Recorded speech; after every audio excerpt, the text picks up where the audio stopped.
all new. AM1150WTMP.com. Live. Got interesting topics that we're going to talk about today.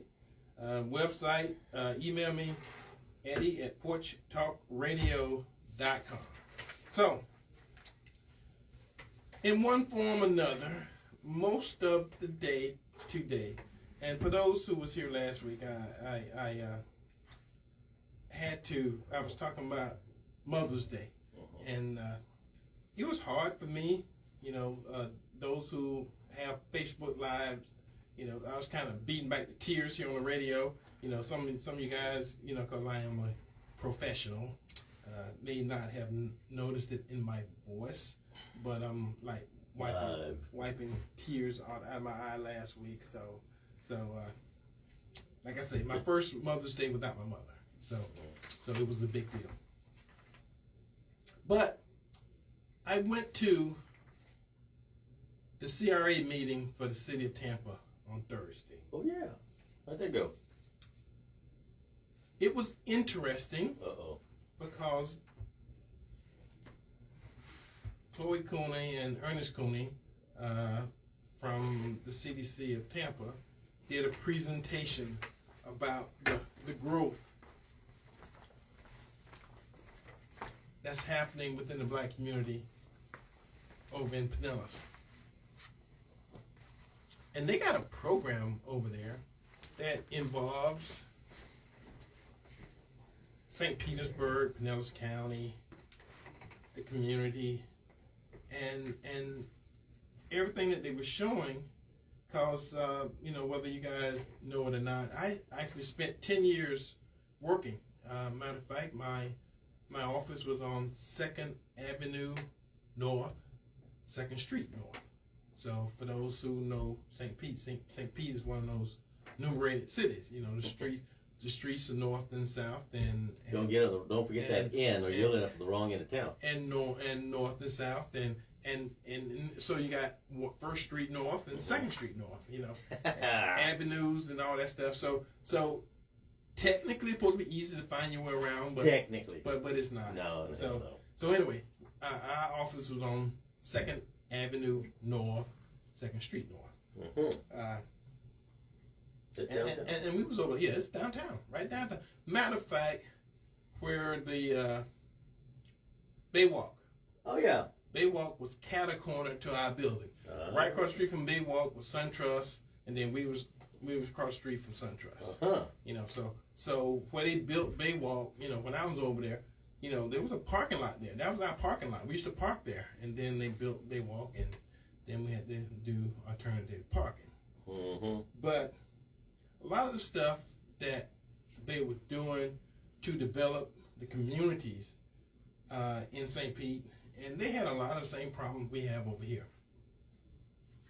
A lot of the black leadership do what black folks do. They argue, cuss, and fuss with each other to the point that where they was not getting anything done. And then finally, they didn't give up. They kept the process going. And then the city did some things. And a lot of times the issue is resources. Mm-hmm.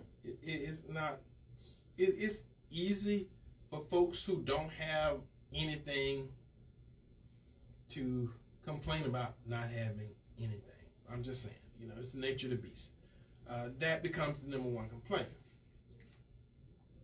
Not the case here in Tampa, Hillsborough, because we have a CRA for East Tampa that gets $6 million, $6.2 million a year. We got CRA in West Tampa. Is that where you guys all have all those roundabouts? Gets $6.1 or $6.2 million a year. So at some point in time, resources is not the issue as opposed to what you do with those resources, mm-hmm. and how you collaborate and how you work together and how you come up with some kind of a plan to work together. And I know in the black community, it's an art form for black folks to deal with each other. Hispanics is the same way, Eddie. It's an art form. And the issue becomes, I don't like so-and-so because of this. I don't like so-and-so because of that. I don't want to be in the same room with so-and-so. If the meeting's going to be at this place, I ain't coming. You know, it's a lot of stuff that goes on. And this same stuff went on in St. Pete. But they had a slide presentation Thursday. And they put up a street map, a map of a district. And I was over there. Matter of fact, the architecture firm that I work with, we did the renovation on the historic Mercy Hospital. And for you guys who from St. Pete and know St. Pete, Mercy Hospital was the historic black hospital from back in the day. And all that was left of the original building was a shell. And I was the architect that crawled through the rubble of what used to be this old black hospital and did the design work. And what we did was it was in such a bad, dilapidated condition. The first thing we had to do was stabilize it. So we literally built a steel skeleton inside the frame, inside the structure that was standing, so we could stabilize it. And then after that, they pretty much put new roofs, new windows, you know, kept as much of the original historic stuff as they could, but they had a solid skeleton on the inside. We also did the architect. We were part of the architecture team that redesigned Jordan Park, which is the old projects. But we didn't just do human warehousing, which is what most projects do. Pretty much. You know, they build like dormitories, you know, and then they end up cramming, you know, 10, 20 people into a 2-bedroom unit. Didn't expect them to get along. We actually did single family, duplexes, 4 units, 6 units, and we mixed them all in. Had some community parks in there. Okay. Walkable spaces, and if you ever get a chance to go over to St. Pete, 22nd Street, 15, 22nd Street, 18, you know, those units are still there. We did those units, like I say, you know, a while ago, because I was over in St. Pete. I worked with them for 10 years. We did all kind of projects in there. But they showed the city plans in which the city took 22nd Street, 16th Street, and I think it was one other corridor that they showed. And they showed how the city had invested in those areas in the black community. And they showed pictures of what it looks like today, and they've come a long way because they actually learned how to work together. Wow. That's the important part. That's excellent. That's the important part. Now, I've had conversations with people, and one of my main concerns now is Tampa needs, and I do mean needs, a black mayor. It's too big a city. It's too many black folks here to never have had a black mayor. And St. Pete's never had one either. So they're close because they got 2 excellent black candidates running for mayor in St. Pete. They have Wingate Newton, who's been a politician for a while. And they got Ken Welch. And Ken Welch's family has been in politics in Pinellas for a while, because I think the father was a county commissioner. He's sit on the city council, have done a whole bunch of stuff, and when I was involved with politics a while ago, when I was running for U.S. Congress, you know, part of St. Pete was in my district, was part of my congressional district. Okay. So I went over and met the movers and the shakers and the folks who was responsible for making stuff happen over there. And right now, and this is what I wish would happen. I mean, that don't mean it's going to happen. But I wish that the two black candidates, one of them would join the other one's team. Are you talking about the weaker and the stronger? I mean, however they decide to do it. And one join the other one's team. That way, one of them got a greater chance of being the mayor. Combining resources, winning, not breaking up the vote, not splitting the vote. And because the community, the black community over there is not quite as large as the black community here, but it's still a sizable number within the community of overall voters. So if those two teams unite, they got a really excellent chance of getting a black mayor. If they stay split, that don't mean one of them can't win, but it just reduces the possibilities. And you've seen these type of races before, Eddie, when there's two black candidates running. But they have them here in Tampa. Every time somebody runs, like, okay, I think the last mayor we had, the last election we had when Pam Oriole was running, it was two blacks that ran against her. One of them was the ex-chief of police at that time, and the other one was the ex-fire chief.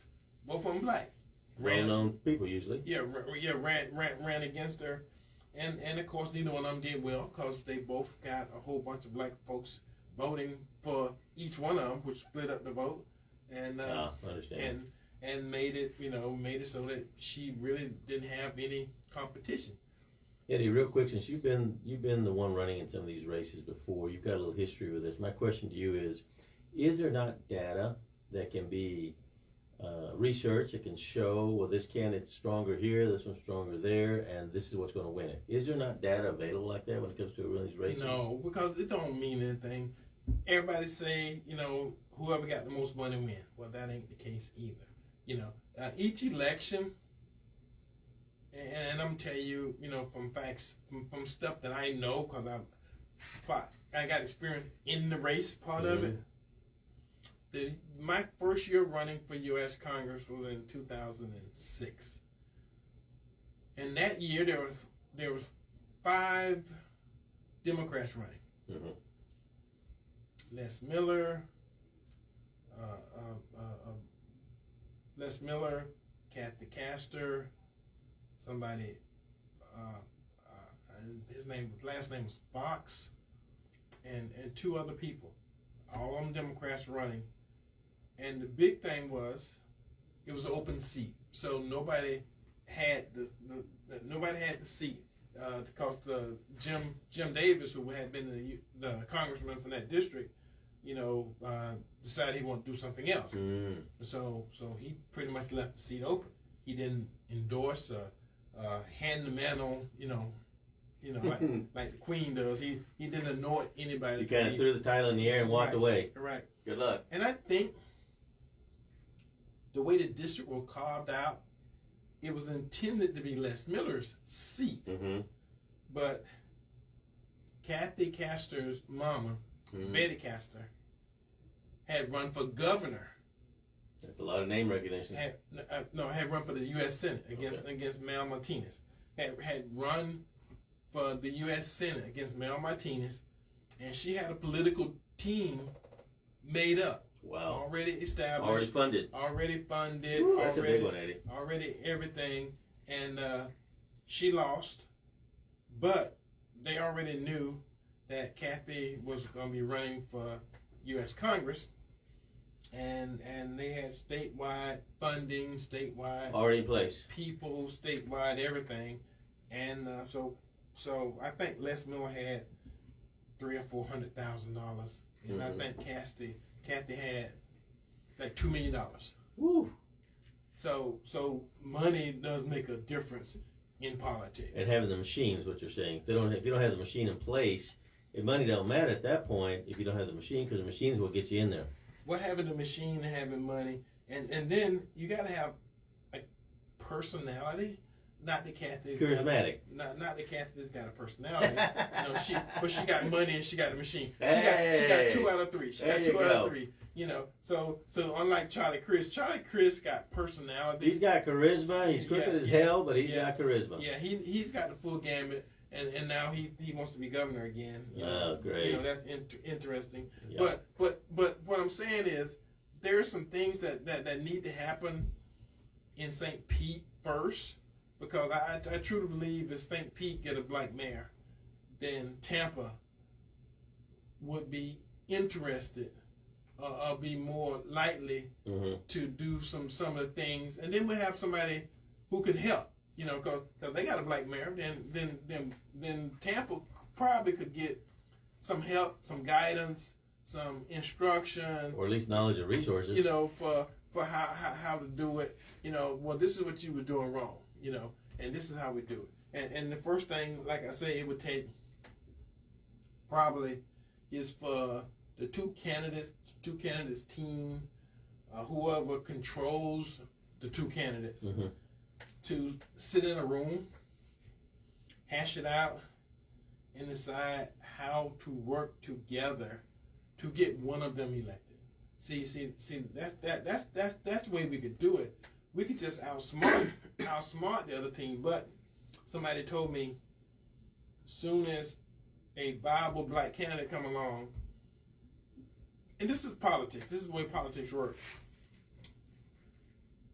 forces that be put together and select someone else to run against them, so that the third party, whoever their real candidate is, gets a chance to win. See, so they perfectly split the vote. And that's the way politics work. It's a lot of ways things happen in politics, and some of it is a buckboard. It's not. Some of it's not legal. Some of it's not illegal. But like not right. Like sometimes people get upset with somebody, and you heard, I'm gonna run somebody against you. I'm gonna primary you. Now, every now and then you have candidates that don't have nobody running against them on either side, Democrats, Republican. Like the last cycle, Kathy Castle didn't have no Democrats running against them, and no Republican running against them. Bill Rikers didn't have anybody, did he? A couple of them. It happens all the time. He had the name. You got to go into these things understanding that it's gonna cost a lot of money, a lot of time, a lot of energy, and your chances of winning are pretty much nil or none. And now that you mentioned Billy Rikers, his dad was actually Gus Billy Rikers' father was in the U.S. Congress for 24 years. Woo. So he pretty much handed that seat to his son. But he's a good guy. He's a good guy, but his daddy had the machine. His daddy had the machine. He had the knowledge. He had the DC thing going. Yeah. He got the Pasco thing going. And at the end of the day, everything came together, and Gus has not looked back. Well, that can happen in Pinellas if they can get their act together, and that's important. But we started out talking about how they are different from Hillsborough. What they decided several years ago is with their resources. See, here in Hillsborough, they invest, or they think, what we should do is invest in brick and mortar. We just do buildings. Real estate. Yeah, do buildings. But Pinellas understood, and their needle didn't move until they started investing in real estate, brick and mortar, and the people. Because that's the only way you're going to defeat poverty is, you could build all the houses you want. Every month, there's a house payment gonna due. Every month, water payment is due. Light bill, phone bill, food bill. If I ain't got a good job and I got a new house, something ain't gonna stay. I'm struggling. Yeah, I'm struggling. You know, so So you're more about investing in the people with education, with doing training. both. You gotta do it together. Well, they don't seem to figure that out here. They just throw it all in one direction. Well, in Tampa, I was at the CRA meeting, and I specifically heard somebody from the city, one of the commissioners, say, "Well, we got Rule 6894, whatever the rule was." He called out, that don't allow us to invest in people. But programs and training, they can do that all day long. But again, at the end of the day, you need a job. See, programs and training. Well, eventually you'll get a job. Well, but if you're throwing all your money towards buildings, then you don't have money to help that. Well, and that's what they're not doing. What they're not doing is they haven't listened to this program in the last month. If you would please share this program with them, everybody, they would appreciate it. And this last month or so, I talked about Chinatowns. Yeah. And the way the Chinese did it. Because the Chinese have been around since the 1800s. Since 1800, not the 1800. Since 1800, they first established Chinatown in San Francisco. That far back, wow. And they are still there. And what they do is they keep ownership of the property. They will not sell you property in Chinatown unless you're Chinese. That's the first and the biggest. And what they do is they got people who live in Chinatown in New York and San Francisco and Washington D.C. and all over the country who still don't have to speak English because they live, eat, shop, market, sew, do whatever they work in Chinatown. So Eddie, the mindset of creating their own little world over there, technically, literally, that they can go ahead and live and stay decades after decades. Because I know a majority of us here in America, we got what we got, and we hope we got it tomorrow. That's not existing over some of these other cultures. Like, we've always had it, we'll always have it. With the Jewish culture, with the Chinese culture, we've owned this property, this land, these companies. We've always had them. We'll always continue to have them. We'll always continue to put children they'll grow them up into those businesses. Yes. That's like a legacy being passed on. But here, all we understand from our day-to-day life is just check to check, and we can lose tomorrow. I think it's kind of like a fear thing, Eddie, that's like instilled in a lot of us, that's not in what you just called out, the Chinese or the Jewish people, for example. They just have an understanding, this is our place, this is our land, we'll always have it, we'll always have this business. It's a different mindset, Eddie. I mean, I just started thinking about something, in this conversation. Go to Chinese restaurant. Everybody in the kitchen, Chinese, all the waitresses are Chinese, the owners are Chinese. Very seldom, I'm just saying this because I noticed it. Very seldom you see a black person working in a Chinese restaurant. You may see it every blue moon. I haven't seen it, not to say that. Most of the folks working in the Chinese restaurants, most of the folks working in the Chinese hair shops, they help their own people. Most of the people working in the spas and working in the nail salons, most of those people are Chinese. You're absolutely right. Vietnamese, whatever. Asian descent or most of those people, and that makes a statement. They believe in their people more?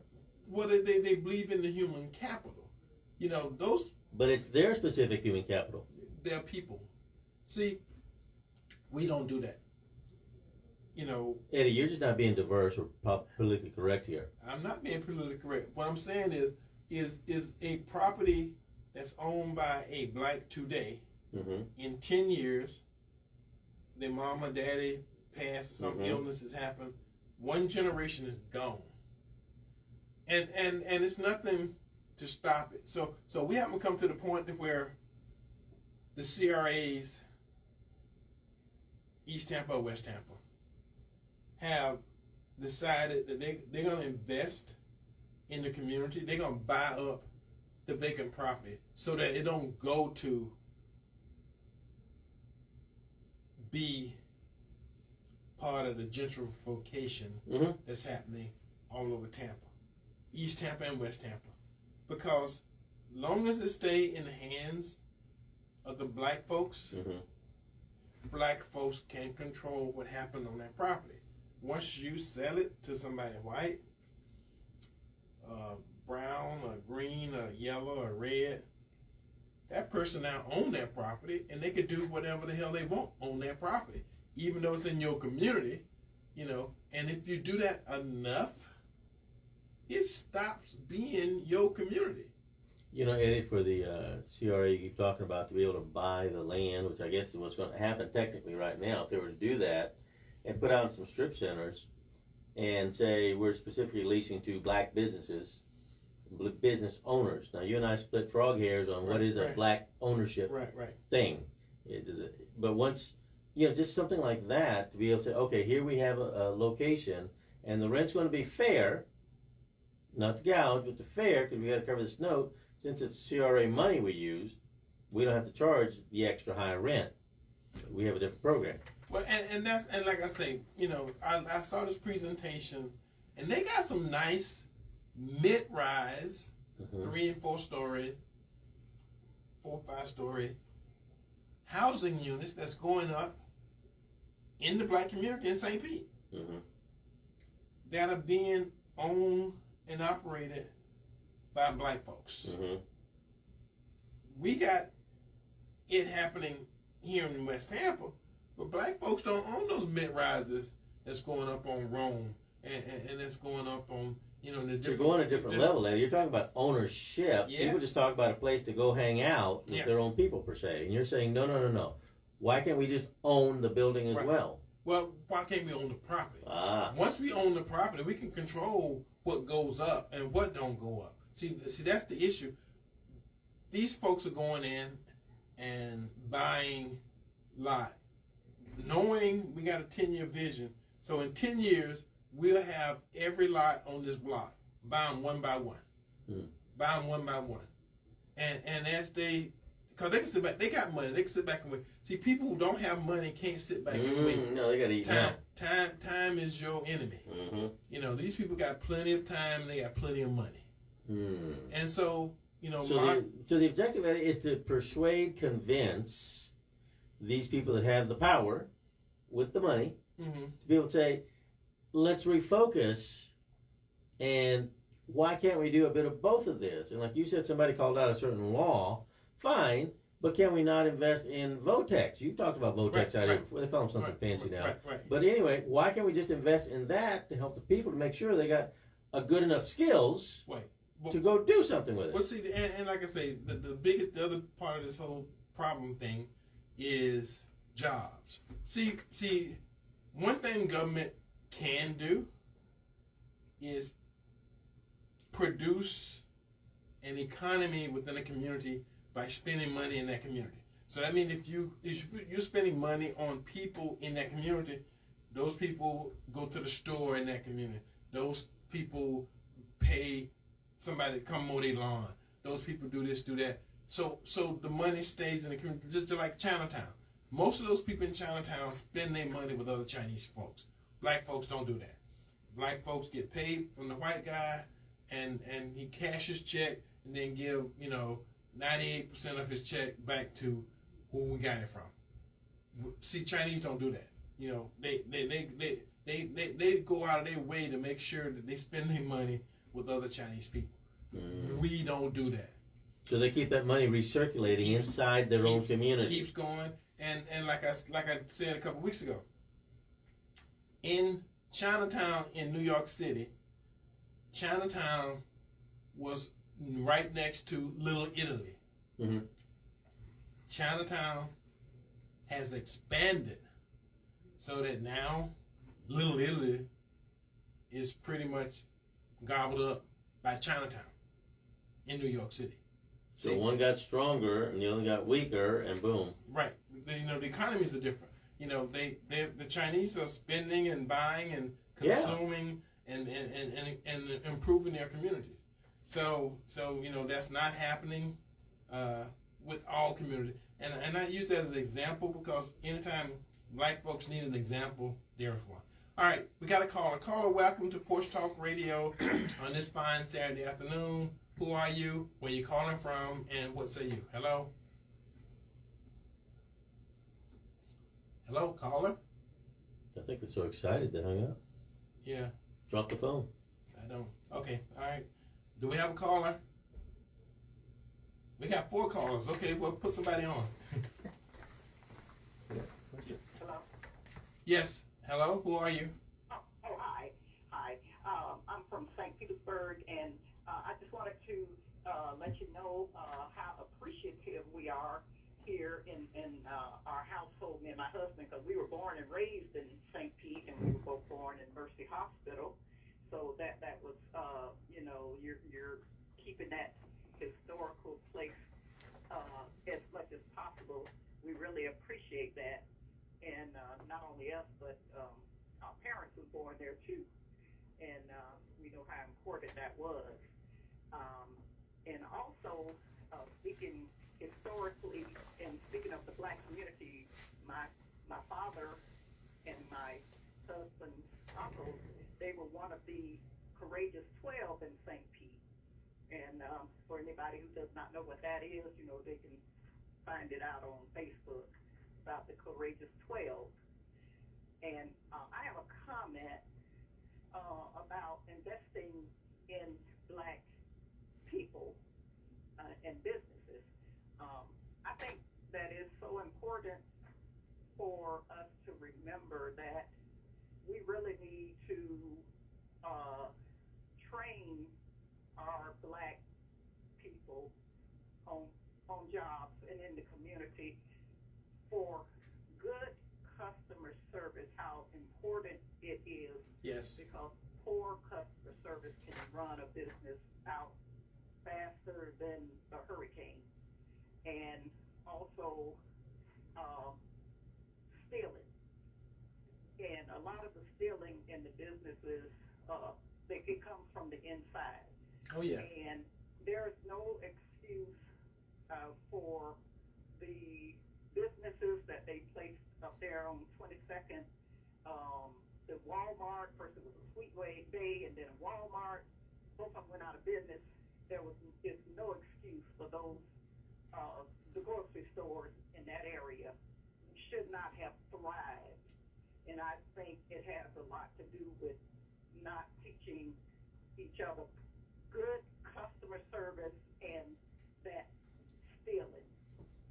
And thank you so much for taking my call. And thank you so much for calling in. I remember when first time I went into Mercy Hospital, and the floor, as soon as you walk in the door, was gone. It was rotted out, and the way the building looked, it was pretty much dilapidated. And I don't know if you remember how dilapidated it looked, but if you go by there now, there's an entire center. There's a medical complex there, and the historic part is all over by itself. But then they connect the new building to the historic building. That's nice. And it was pride. It was pride, and I was I felt good inside when I saw them save the old hospital and then build this brand new facility right next to it, so that every time you see the new stuff, you remember what the old stuff looked like. So they didn't destroy it. They didn't tear it down. They saved it, and that was important, not just to me, but to the citizens of St. Pete, because the Mercy Hospital where your father and your grandfather and stuff were born is still there. That's awesome. That's right. And back in the late 70s and early 80s, they turned it into like a after-school facility for summer. But in the summer, where I worked for a little while before it became real dilapidated. But I thank you again so much for the work that you did.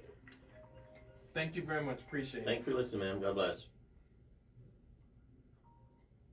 All right, next caller. Caller, welcome to Porch Talk Radio. Who are you? Where you calling from? And what say you? All right. Thank you, Daddy. This is Connie Burton. This is what I want to say. There's been a lot of criticism of even relationships between African Americans and other groups, say Chinese people in terms of customer service. I wouldn't say that was the sole reason why businesses don't sustain in our community.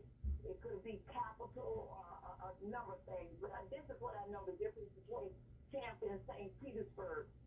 And in St. Petersburg, there was a long-standing history of social justice organizations being on the forefront, making demands for social justice, even as late as, before the Black Lives Matter. Whether you want to credit the Uhuru movement or not, it was able to bring forth a lot of organizations to make the city accountable to disparity. What occurs in our community that we don't have honest discussions about is the most talented professionals left the Black community. And of course, people get money, they do what they want to do. So when a large group of talented forces have left the community, working class and poor people have been trying to figure this stuff out on top of long-standing seeds of racism, redlining, and inequities in housing, jobs, income, all of that. That's not something that has not happened. That is some of the stuff that continues to happen.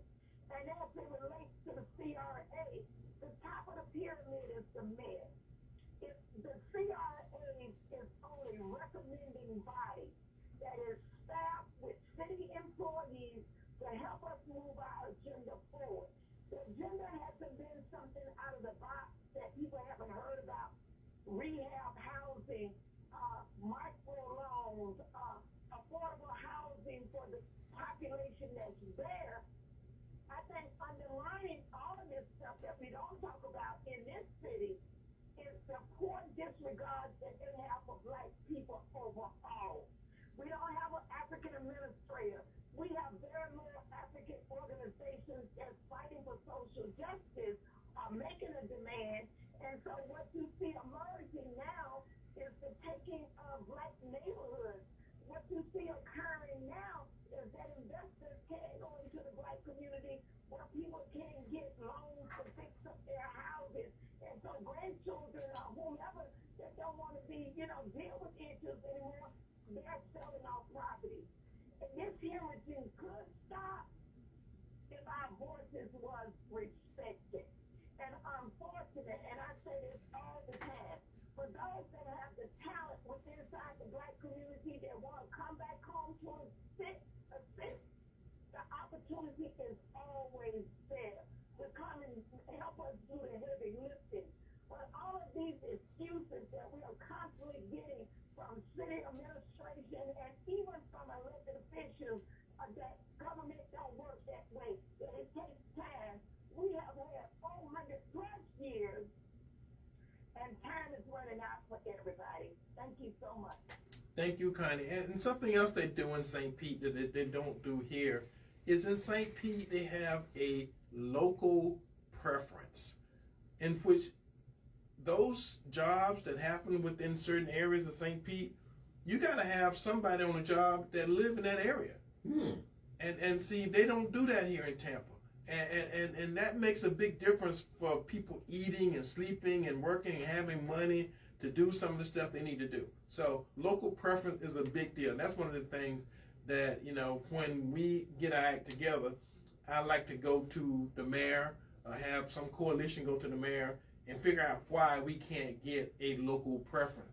Orlando has a local preference. St. Pete has a local preference. There's a lot of other cities, probably about our same size, that do have local preferences in which they put their own citizens to work first, which again, spending money within their own community. Sounds logical. Right. Next caller. Caller, welcome to Porch Talk Radio on this fine Saturday afternoon. Fine. Who are you? Where are you calling from? And what say you? Hello? Hello. My name is Gino. Yes. Hey, Gino. Yeah. I'm the guy with Porch Talk. When blacks get land, this is one of the best shows I ever heard when I listened to you all. Truly, because what you said earlier is definitely true about when it comes to the land. And I talked to you a few weeks ago, and I'll tell you about how I have some land in Levy County and it's passed down. It just because my mother passed a few years ago, but now it's down to me. It's been out down over 100 years. But sometimes when blacks have land and an abundance of land, and unlike the Chinese people, it has been taken. What I mean by that, there was an article in the newspaper maybe 25, 30 years ago about this black man in Marion County, where he had more land than anybody in the whole county. And the state came through and put, I want to say they put a road through there and put his land in what they call an eminent domain. Yes. And because of, I don't really want to say the evilness of our government or evilness of the Europeans, they would, I think they would do that. I think they would do that here. If blacks start to do that here, I think they would come in some kind of way. I think they move out a part of Tampa anyway and put a highway through there. I think they would do that if blacks got together. Just like you said, politics of how they would get someone to run against you or stuff like that. If blacks just stood up and one black ran, I think they'll do the same thing with the land. Thank you. Well, thank you very much. And if you recall, when they in the 50s and the 60s, when they started planning to put I-4 through, it went right through the middle of a black community. It split up, and a lot of folks think it's in Ybor, but the I-4 runs beside Ybor City, and that whole community there that it actually went right down the heart of was a black community. And yeah, they do that, but what you need is a strong black community leadership that could bond, blend, mix together, and voice, like St. Pete got the Uhuru, like Sister Connie was saying. Uhuru was a political force to be reckoned with in Pinellas County. I mean, and not only did that group have the power to speak for the people, when they needed the people showed up and backed them. Wow. See, so that's important. We don't have that here in Tampa. We don't have anything like that here. But if you are able to do some things, like I remember having a conversation, the house that Martin Luther King was born in is the interstate. Yeah, the way they got the Martin Luther King, where you walk through where he lived, he was an adult. Those was his houses. When he was a young adult. But where he was actually born, it had an interstate run through it. Huh. So property all over the country and black folks all over the country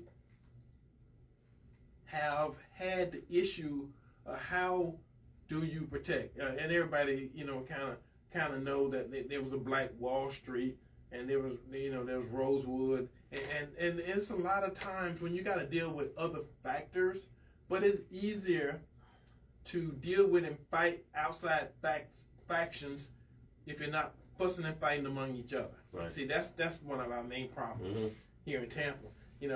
We can't fight for the community as a whole when we are fussing and fighting collectively among ourselves. So that becomes a big issue too. That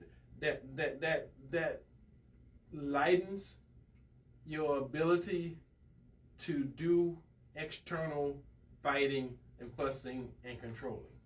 So yes, please don't sit down and shut up. No. We've been doing that for so long that's what is expected of us. And as a community, we have to earn the respect of the mayor and city council and the county commission, all these government agencies, because at some point in time, there's things that could be done, but won't be done because they don't care. And I don't mean it harshly, but it's harsh. Because if they cared, there will be more done. And again, the issue that I've been talking about, investing in people as opposed to brick and mortar, some of this stuff has to do with those kids don't have a lot else to do. They don't have anywhere else to go. And so they and I hate to say it like this, but some of them are just entertaining themselves, and they don't know any other way to entertain themselves than to cause mischief, shoot, kill, gang violence, stuff like that. You know, a lot of those kids really have not sat down and thought about the value of their lives and the value of other lives and other lives around. That happens to all the Hispanics and the same thing, man. Same thing. The value of other lives around. And politics pretty much control most communities around the country. You know, and it's more than just Democrats, Republican. It's a lot.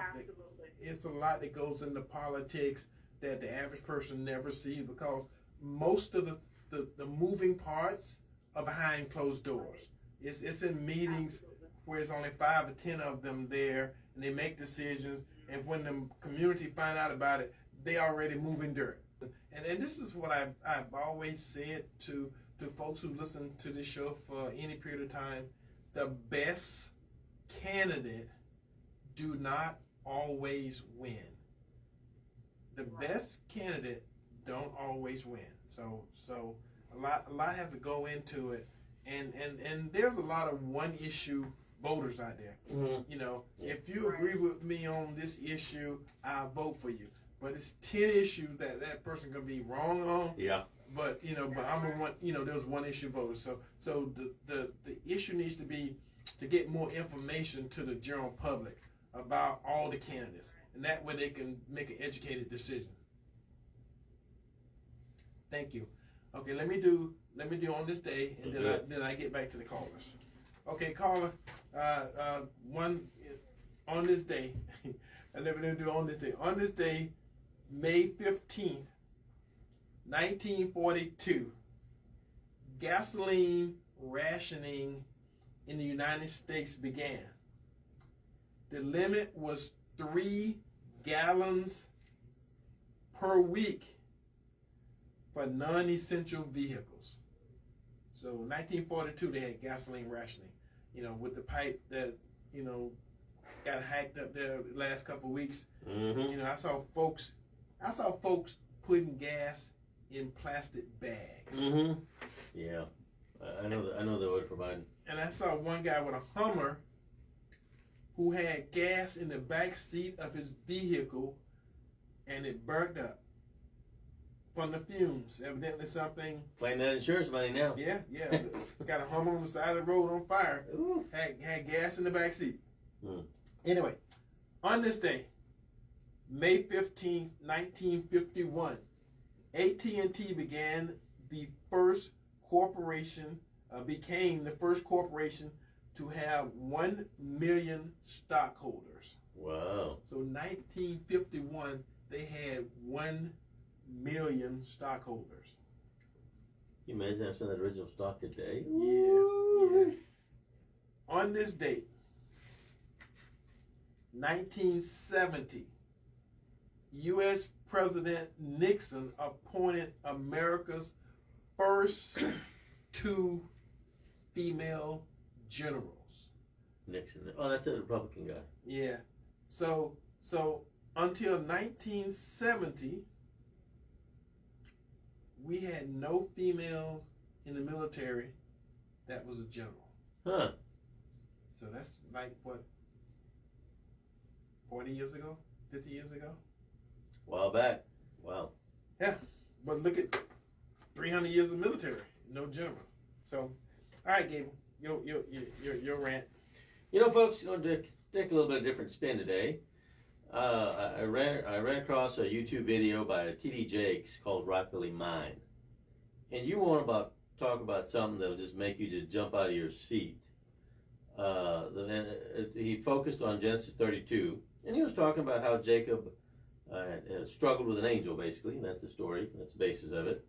And Jacob actually struggled most of his life for his identity. Was he Jacob, but he had an Israel future? And Jacob is one scene, one of the verses, struggling with an angel for hours until the morning dawn starts coming around. Is arriving, and the angel asks, "What is your name?" Wait a minute. They're fighting. What's it matter? Tell me that one of God's divine creations didn't know who he was wrestling with. There's a bigger story. If you read in the translations of that, it actually says, "Who do you say you are?" And because Jacob had struggled with who he was, he said, Jacob's response back to the angel was asking, it's not until you know who you are that you can only accomplish great things and remain in them. Jacob responded back to the angel, "I am who they say I am. I am Jacob. I am who they say I am," folks. Who do people say you are? And it says, "I am who my parents say I am. I am what I was called in my last relationship." So don't call your child stupid, hoe, or trash. You will begin to see that reflection back because they will wear that, sometimes for decades.